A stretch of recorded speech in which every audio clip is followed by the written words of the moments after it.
Oh, on est déjà en ligne? Bonjour, bonjour, bonjour, c'est Béro, ici en ligne chez Purlaine. Il fait super beau, on est content, la neige commence à fondre, fait qu'on est aussi content de vous retrouver.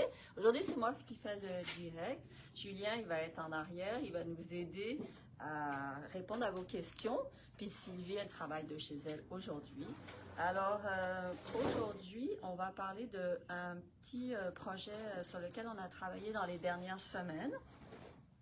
Parce que printemps égale petit bébé, égale couverture de bébé, parce que finalement, on aime ça, tricoter des petits projets cadeaux pour ces petits bébés-là. On va parler d'un très, très joli livre qui est arrivé il n'y a pas longtemps sur Internet dans de Laine Magazine. J'imagine que vous l'avez vu passer, j'en dis pas plus, vous verrez tantôt. Puis aussi, je vais parler de mes projets qui sont en cours, parce que c'est toujours le fun de parler un peu de ça. Ça fait longtemps que je ne l'ai pas fait, fait que Julien et Sylvie m'ont demandé si je pouvais parler de mes en cours. Alors, Julien, tout est correct? Ouais. Parfait. Je ne suis pas habituée parce que Julien n'est pas à côté de moi, fait que là, je suis toute désorganisée, ben, pas désorganisée, mais déstabilisée.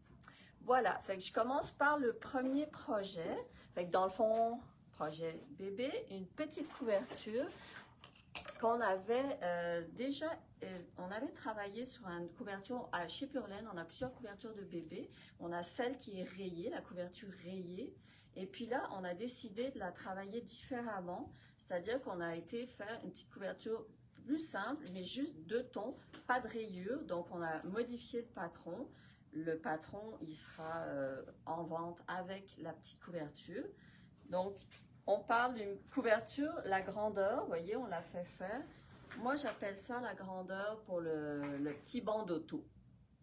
Parce qu'il y a différentes grandeurs. On peut avoir la grandeur. Ben, nous, on n'a pas fait d'autres grandeurs, mais souvent les gens me demandent quelle grandeur faire pour les couvertures de bébé. Bon, ben ça, c'est vraiment la petite couverture qu'on emmène partout avec nous, dans la poussette, dans la voiture, chez grand-maman, parce qu'elle est un peu plus petite. Puis, tu sais, si tu allaites ton bébé aussi, tu peux l'utiliser. Alors, avec ce petit produit-là, on a été chercher un nouveau coton, un nouveau produit qu'on a chez Purlaine. Avant, on prenait la moderne coton DK. Mais là, maintenant, Sylvie, elle a trouvé un nouveau produit. C'est la compagnie Araucania, ici. Ça vient du Pérou, je pense, me souvenir de ça, que ça vient du Pérou. Et puis, elle s'est amusée, Sylvie, à aller chercher des couleurs un petit peu mélangées comme ça. C'est comme si on pourrait dire c'est des variegated. Il y en a un peu, c'est des speckles. Fait que c'est intéressant parce que là, on a fait des petits kits avec une couleur speckle au centre et la couleur accent va être autour seulement. La composition de ce coton, ça aussi c'est très intéressant parce que souvent les nouvelles mamans maintenant ils cherchent des cotons qui sont plus biologiques, plus écologiques aussi. Donc ce petit matériau là, celle-ci c'est 100% coton organique, celle qui est un petit peu variegated. Puis l'autre, elle a un petit spécial, c'est qu'elle a aussi du cachemire dedans. Il y a 10% de cachemire dans ce coton là. Qu'est-ce que ça apporte finalement à la fibre de coton? Ça lui apporte beaucoup de douceur et aussi un peu de chaleur. 10%, c'est pas beaucoup, vous me direz, sur toute la quantité, mais je veux dire, c'est un petit peu plus chaud que le coton. Donc, ça, pour un petit bébé, ça serait juste parfait. Le cachemire, on le sait, là, c'est une fibre qui vient de la chèvre. OK? Mais c'est une fibre qui est très, très fine. Dans le fond, un petit peu d'histoire de la fibre, là. La chèvre, le cachemire, pardon, ça vient souvent du Tibet, de la Mongolie ou de la Chine. On va aller prendre le petit duvet en dessous du cou de l'animal après la période hivernale. Il va avoir beaucoup plus de poils. Puis là, on va aller le peigner, peigner l'animal et on va récolter la fibre de cachemire. Donc, c'est pour ça que c'est une matière qui est un peu plus chère. Parce que c'est sûr que c'est plus délicat comme la façon dont pas on le cueille, mais presque, on pourrait dire ça, dont on cueille le cachemire. C'est ça, on ne tombe pas l'animal, donc ça ne le blesse pas. Puis c'est normal parce que de toute façon, il va muer, il va perdre son duvet, donc c'est ça qu'on va récupérer. Donc c'est vraiment un produit qui est intéressant pour les gens qui veulent pas justement qu'on prenne des matières qui sont nuisibles pour qui font du tort aux animaux. Fait que voilà, ça c'est pour la petite histoire du cachemire. Fait que là, je vais vous montrer les couleurs qu'on a fait. Ici, ça c'est la couleur de notre prototype. Si vous allez dans le site, celle qui va s'en rapprocher le plus, ça sera celle-ci. Fait que là, on a fait avec le bleu marine. On est allé chercher cette couleur-là avec des variations de mauve et de bleu. Fait qu'on peut le mettre avec le bleu ou on peut le mettre avec le mauve. Comme ça fait une couverture unisexe aussi parce que c'est sûr qu'on veut des choses non genrées. Je pense que celle-ci, là, est-ce qu'on prenne ça ou ça, c'est peut-être la plus non genrée qu'on pourrait trouver dans nos kits. Ensuite de ça, on en a fait un autre qui, lui, est plus dans les tons de rose parce que des fois, ben, quand on sait que c'est des petites filles, c'est sûr que pour des petits bébés, on aime ça vraiment y aller dans le très rose. On l'a fait aussi avec un mauve. C'est joli, ça rend bien à l'écran les couleurs. C'est vraiment amusant à tricoter. C'est Jeanne d'Arc qui l'a tricoté. Puis elle a aimé le fait que ce soit plein de petites couleurs parce que ça fait un tricot qui est très divertissant à l'œil, qui est très stimulant. On a hâte d'aller voir les petites couleurs. Puis on a un dernier kit, je pense que c'est le rose avec le pêche, je veux dire, avec cette couleur-là ou avec le bleu pâle. Fait que tout est en ligne. Vous allez aller la trouver sous le nom de Confetti, C-O-N-F-E-T-I. Le patron vous est fourni avec la laine, avec les quantités nécessaires. La quantité, c'est 2 speckles. Ouais.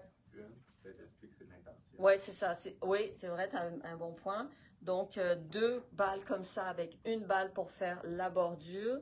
Puis, il y a juste ici, au niveau de la difficulté, il n'y en a pas.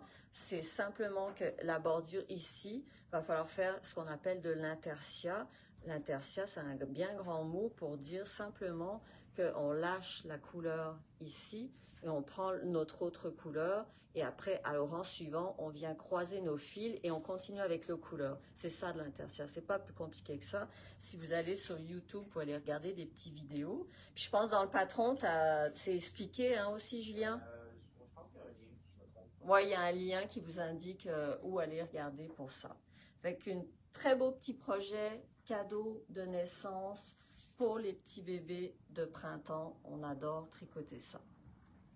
J'ai même des clientes qui en font 2, une pour la grand-maman, une pour la maman. Comme ça, quand le petit bébé arrive, on a déjà tout ce qu'il faut. Voilà, fait que ça, c'était le petit projet sur lequel on a travaillé ces dernières semaines. Ensuite, je vous parle d'un livre sur lequel, personnellement, j'ai complètement craqué. Ce livre-là. Ah, Julien, écoute, moi, quand il est passé, moi, j'adore faire des petits animaux comme ça, là. Je sais pas pourquoi, j'aime ces petits animaux-là, même si je trouve que c'est pas des choses avec lesquelles les enfants vont vraiment jouer, mais en même temps, c'est tellement satisfaisant de les faire parce que ça peut créer chez l'enfant, ça peut faire aller son imagination, l'imaginaire, puis ça lui permet aussi de se faire des nouveaux amis. Du reste, ça s'appelle bien comme il faut, Mouche et ses amis.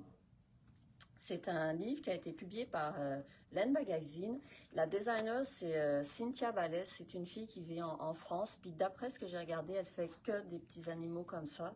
Elle a vraiment un talent assez pointu là-dedans.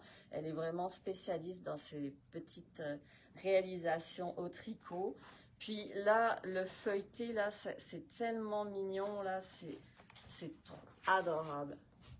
Donc, plus spécifique, c'est au tricot. Oui, c'est ça, j'ai sauté du coq à l'âne, mais oui, ce n'est pas au crochet. Puis ça, je trouve que c'est intéressant parce que il y en a beaucoup des amigurumi là au crochet, des animaux au crochet, mais je trouve que la texture des fois elle est différente. Tandis que là on va chercher une petite texture un peu plus lisse. Je sais pas comment l'expliquer, mais je trouve que ça a un petit côté un peu peut-être plus confortable, je sais pas, plus douillet. Je sais pas pourquoi. Malgré que ça reviendrait au même, on pourrait les faire, les amigurumi, là, c'est super mignon, les enfants les adorent, puis nous aussi. Mais je trouve qu'au tricot, il y a moins Il y a moins d'animaux comme ça. Puis intéressant aussi, elle a décidé de les faire complètement sans couture. Ça aussi, c'est un point positif parce que souvent, les amigurumi, là, il faut aller comme coudre les petites pattes, les petits nez et tout ça. Et puis ça rend pas la chose plus difficile, mais il faut quand même avoir une certaine habileté pour travailler en petit. Fait que là, tous ces animaux partent du nez et ils finissent par les petites pattes. Puis, il n'y a aucune couture. C'est en rond. OK? Ça, c'est Mouche. C'est l'ours vedette du livre. Avec ses habits. Puis, qu'est-ce qu'il y avait d'autre à dire? Ah oui, aussi, c'est pas seulement pour les gens avancés. C'est vraiment pour tous les niveaux de tricoteuse.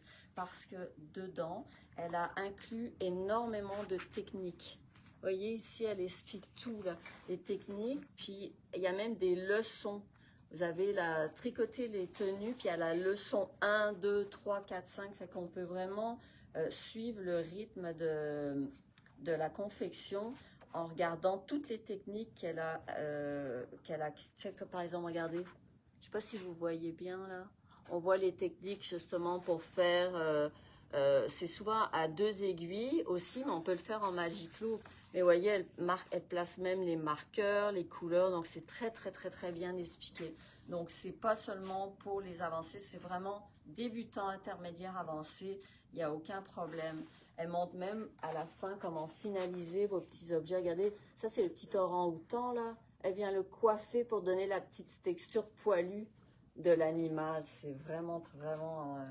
très, très, très mignon. Puis aussi, il y a tous les tricots des petits accessoires des animaux.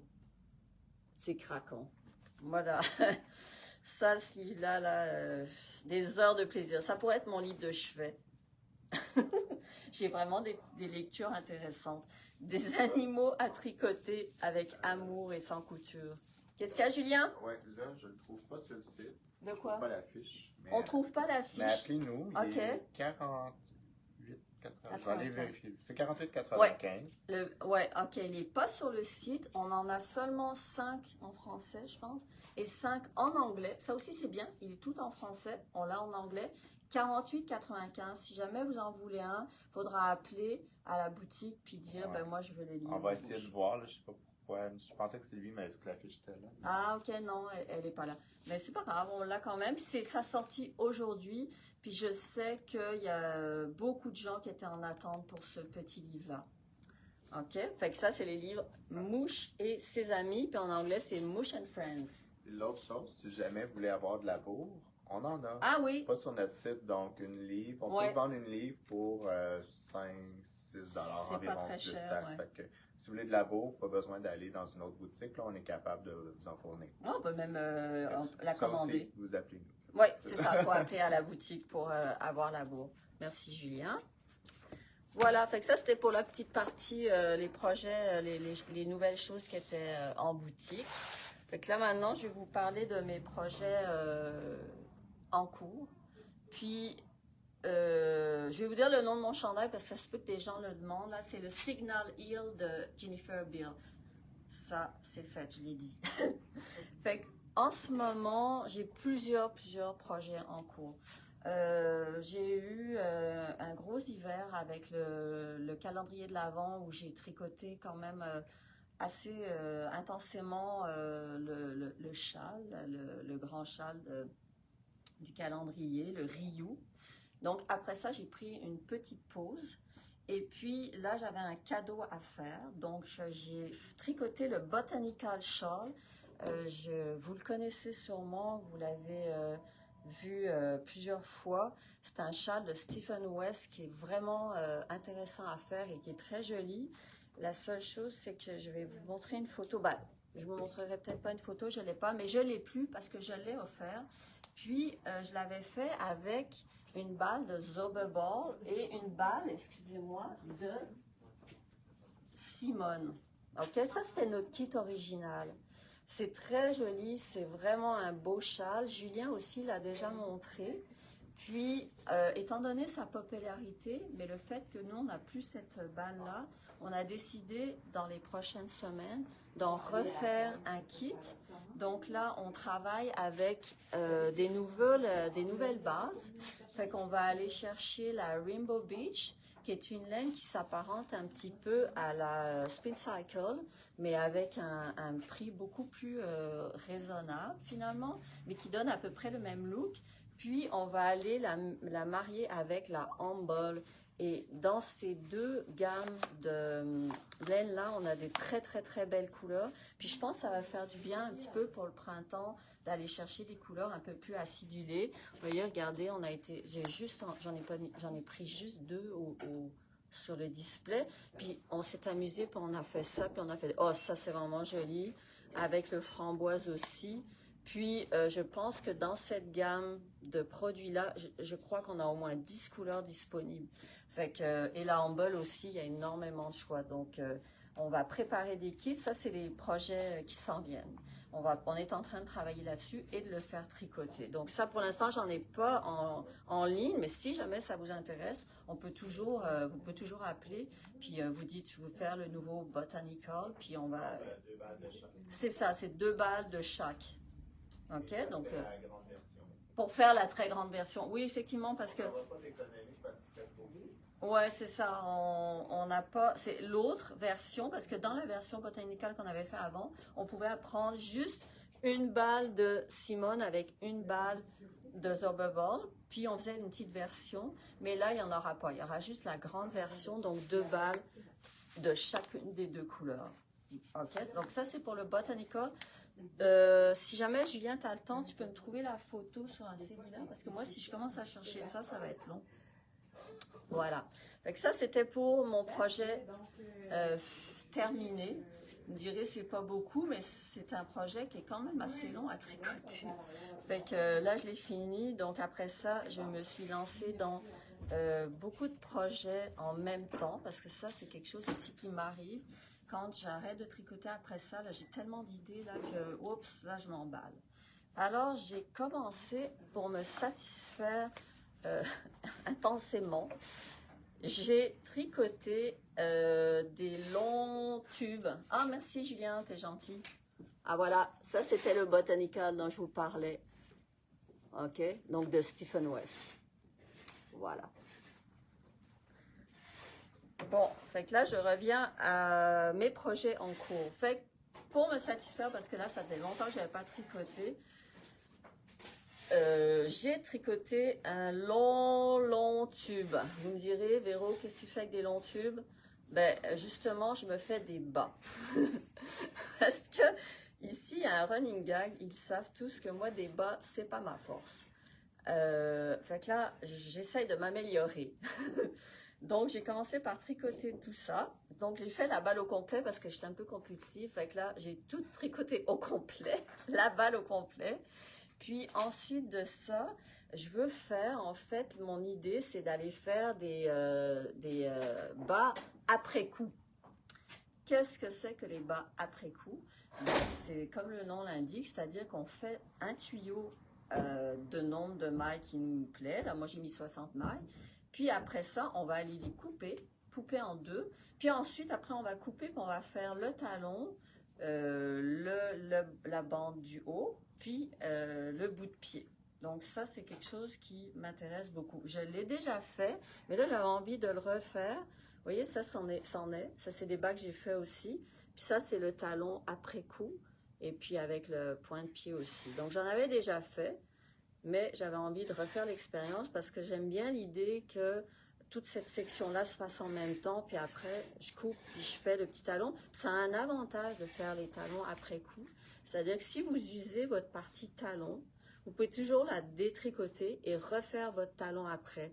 Donc ça, c'est un point très positif parce que des bas, là, ça peut s'user assez rapidement. Fait que ça, c'est un côté très économique, c'est de pouvoir défaire votre talon sans rien changer au bas et de le refaire. Fait que c'est ça que je suis en train de faire. J'ai pas de patron, j'y vais à l'urlure. Puis moi, j'aime pas tellement faire les bords côtes, fait que j'ai fait juste un petit bord rabattu comme ça, puis j'ai juste cousu à vif mes mailles, tout simplement parce que j'aime pas quand ça fait un petit, je sais pas, c'est quelque chose que j'aime moins. Puis pour le talon après coup, quelle sorte de talon on peut faire? Ça, c'est une bonne question que je m'étais posée moi-même. Et donc, je sais que les talons en rang raccourci, ça marche très bien, ça c'est sûr. Puis il y a aussi une autre technique que je veux essayer qui s'appelle, attendez un peu, je l'ai noté parce que c'était shape hat tombe. Attendez, je vais vous le dire là, parce que là je l'ai noté parce que là c'était plus technique. C'est talons après coup, c'est hat top, c'est en anglais, hein, je suis désolée, mais hat top shaping tombe joint heel. Un long nom. Mon Dieu, qu'est-ce que c'est ça que ça mange? En fait, pour vous expliquer, c'est comme si je faisais la couronne d'une tuque, la fin de la tuque, mais il y a une histoire de mesure de notre première phalange de notre pouce. Pour en fait vous expliquer ça plus facilement, c'est-à-dire qu'on va relever des mailles ici, on va tricoter la hauteur de notre jointure de notre pouce ici, et à partir de ça, on va aller faire comme une couronne pour les tuques, c'est-à-dire qu'on va réduire jusqu'à ce qu'on ait plus de mailles ici, exactement. Est-ce que c'est clair? Est-ce que c'est correct? En tout cas, je pense que tu intrigues beaucoup les gens avec cette façon de faire des pas. Une démo, ça va peut-être être un petit cadre facile d'été. Oui, c'est ça, on pourrait s'amuser à faire quelque chose avec ça parce que vraiment, moi, j'ai beaucoup de plaisir à faire ça, ne serait-ce que de m'intéresser à pourquoi quelqu'un a pensé à faire ça. Et en fait, c'est à couper les bas, enfin à faire des longs tubes. C'est une vieille technique qui vient surtout c'est une vieille tradition, ça vient surtout des Balkans, puis des pays comme l'Ukraine. Parce que eux, ce qu'ils faisaient, c'est qu'ils faisaient des jacquards. Et dans le fond, quand vous faites votre jacquard, puis là vous êtes interrompu avec votre talon, ben c'est bien plus simple de faire un jacquard au complet, puis après ça, de venir mettre le talon. C'était un peu ça l'idée de faire le talon après coup au début. Maintenant, ben là, ça s'est modernisé, mais il y a des gens qui aiment faire ça, les bas de cette façon-là. Puis moi, je trouve que c'est une façon intéressante. Ça devient un vrai projet télé, là, tu fais un tube. Ouais, c'est ça, exactement. Ouais, c'est exactement ça. C'est amusant de faire ça. Puis, si jamais il y a des gens qui adorent faire en sorte que tout match, les lignes, c'est les gens qui veulent que les deux bas soient pareils, ben là, tu peux vraiment le faire. Parce que là, tu as juste à couper à l'endroit où toi, tu veux faire le début et la fin. La seule chose qui est importante, c'est de s'assurer qu'on a la bonne longueur de notre pied. C'est-à-dire que le talon, là, il faut le commencer au bon endroit. Il y a des vidéos qui peuvent t'expliquer ça sur Internet. Là, je ne rentrerai pas dans tous les détails, là, mais il y a des petites vidéos sur Internet. Je pense qu'il y a Claude Tricot, elle en parle. J'ai trouvé une autre dame, mais j'ai pas retenu son nom, là, mais qui en parle aussi. Donc, il y a vraiment des gens qui adorent ça. Fait que voilà, ça c'était pour mon petit projet bas, mais qui n'est pas fini. Ok, ensuite de ça, je travaille sur quoi d'autre? Ah oui, je vais vous montrer un projet que j'avais commencé. Dans le fond, quand j'ai fait le Botanical Shawl, il m'est resté beaucoup de Simone, parce que moi, j'ai fait la grande version. La Simone, c'est cette balle-là, c'est de Emilia et Philomène. C'est une balle qui a du mérino et du lin, mais elle a beaucoup de métrage. Elle a 466 mètres. Fait que je me suis dit, ah tiens, Véro, tu pourrais te faire un châle. Ah oui, Véro fait des châles. Oui, Véro fait des châles. Ça peut m'arriver, c'est rare, mais ça peut m'arriver. Puis je trouvais que c'était une bonne idée pour venir finaliser ma balle, puis aller mettre avec une autre balle. Fait que là, je me suis dit, tiens, je vais aller mettre ces deux balles ensemble. Ça, c'est une laine à bas. C'est la laine du Nord, c'est ça? Ouais, mais là, on n'est plus capable d'avoir. Non, on n'est plus capable d'avoir, mais je veux dire, peu importe, de toute façon, vous allez voir ce qui m'est arrivé. Donc, j'ai pris ces deux balles-là ensemble et j'ai été chercher le patron de Eri Shimizu qui s'appelle, celui-là aussi, il a un nom à coucher dehors. Attendez, je vous dis, Butterflies Flying Out of Your Stash. Qu'est-ce que ça veut dire? papillons qui s'envolent de votre stock de laine. Pourquoi? Parce que dans le patron, on peut avoir, il y a 4 versions avec différentes grosseurs de laine. C'est-à-dire qu'on peut le faire en fingering, on peut le faire en déca, on peut faire petit ou grand. Donc, je pense qu'il y a 4 versions. Le nom, je le répète, c'est Butterfly. Ça va être dans la follet de toute façon. Butterfly Flying Out of the Stash. Fait que je l'ai commencé. C'est un châle. Ben là, on voit pas de détails, justement. C'est un châle qui a comme un peu des papillons ici, puis qui a toute une petite bordure tressée. Voilà, comme ça, que j'ai faite avec ça. Fait que là, je tricotais. Oh, je tricotais. Puis à un moment donné, je tricotais, puis il y a quelque chose qui me dérangeait. Je n'avais pas de fun à le tricoter. Mais c'est pas à cause du point, c'est à cause du rendu. Je ne l'aime pas. Fait que vous voyez ce qui va se passer, je vais le défaire. En fait, ce que j'aimais pas, c'est que je trouve que c'est trop occupé. Il y a trop de détails par rapport au motif qui est ici, qui est très joli, qui fait comme un papillon qu'on ne voit absolument pas, on le voit très bien. Donc, je me suis dit, non, je continue pas ce châle-là, je vais le défaire, mais je vais quand même reprendre le châle parce que je l'aime beaucoup et je pense que je vais le faire vraiment tout seul avec seulement la Simone de Emilia et Philomène, puis ça va être très joli tel quel. Puis la laine comme ça, ben, c'est pas grave, ça va faire des bas, là. Je ferai des bas avec ou je ferai peut-être un autre petit projet. Fait que celui-ci, c'est un projet que j'aime en tant que tel, tricoté pour le motif. Mais le rendu, je ne l'apprécie pas, donc je vais le défaire. Et je vais récupérer la laine. Fait que ça, c'était pour mon deuxième petit projet sur lequel je travaille. J'ai aussi un en cours qui est plus gros. Alors, ça, c'est un projet, ça faisait longtemps que je voulais faire ce chandail. C'est sûr que je tricote souvent des chandails. Fait que ça, lui, je l'avais spoté depuis longtemps. C'est le Eurus, E-U-R-U-S de Aiguillonite. Aiguillonite, c'est une compagnie, ben, c'est des designers, c'est la mère et la fille. Ils sont basés, je pense, c'est au Danemark, Lise? Lise, elle ne m'entend pas, elle est en arrière. C'est-tu au Danemark, Lise, le Aiguillonite, ou c'est en Norvège? Eh oui, ouais, les pays scandinaves. Ouais, en tout cas, un pays nordique quelconque.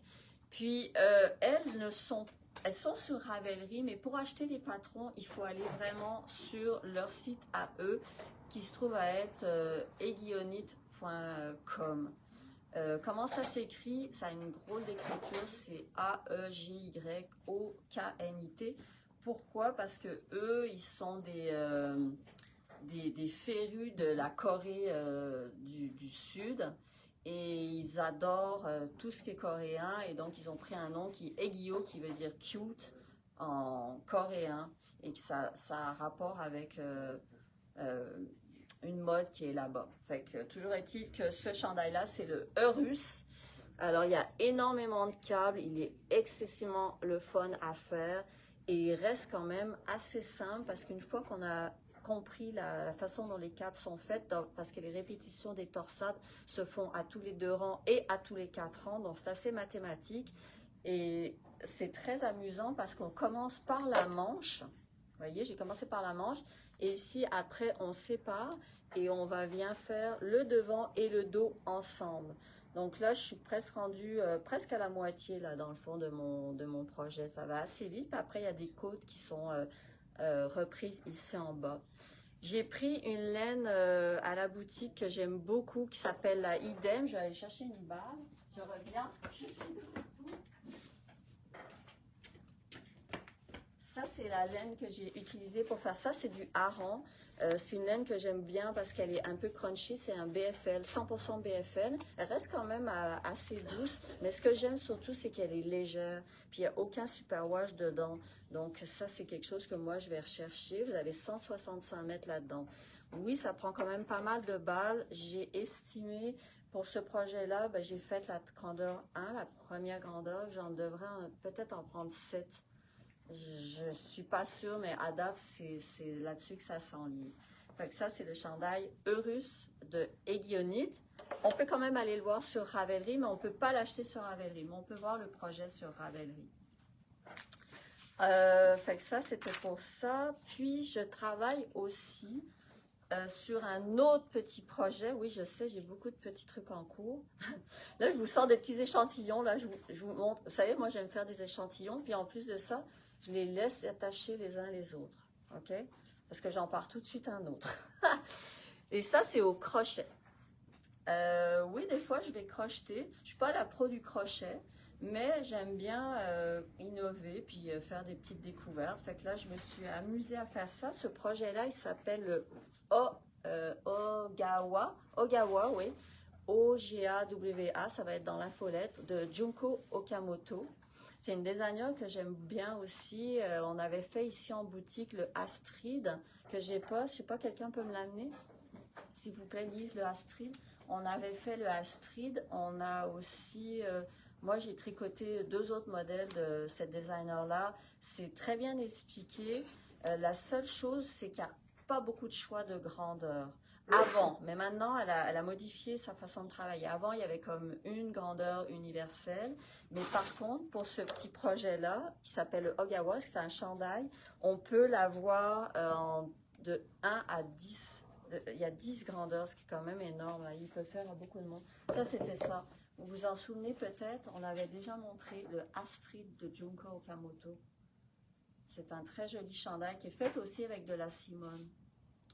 Beaucoup de fer, de jacquard. Je vais essayer de vous trouver la photo de ce chandail-là. C'est au crochet. Ce qui est intéressant, je ne sais pas, Julien, tu peux me le trouver, s'il te plaît, ou Lise sur ton téléphone? C'est long quand c'est moi qui cherche. Ogawa, O-G-A-W-A, s'il te plaît. Pourquoi j'ai fait des échantillons comme ça, autant que ça? C'est parce que le point, je ne l'avais jamais vu. Puis c'est crocheté, le chandail va être crocheté dans ce sens-là, en vertical. Puis j'ai encore utilisé la idem et ça se pourrait que je fasse des rayures dans le fond, que mon chandail soit complètement rayé. Là, je ne suis pas encore rendue là, je n'ai pas encore pensé au tout le processus. Mais le point, ne l'ayant jamais fait, je voulais trouver ma tension. Et c'est avec des crochets numéro 8. Je vous montre la photo. Merci Julien, tu es super gentil. Je vous montre la photo du chandail, c'est ça.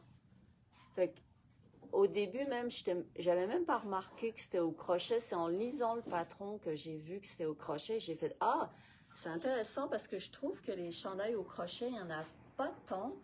Puis, lui, il me faisait penser un peu à un Fisherman Rib, une côte anglaise. Puis, je trouvais que c'était intéressant. J'aime beaucoup la côte anglaise. C'est un petit aspect un peu aussi confortable. Fait que c'est pour ça que j'ai embarqué dans ce projet-là.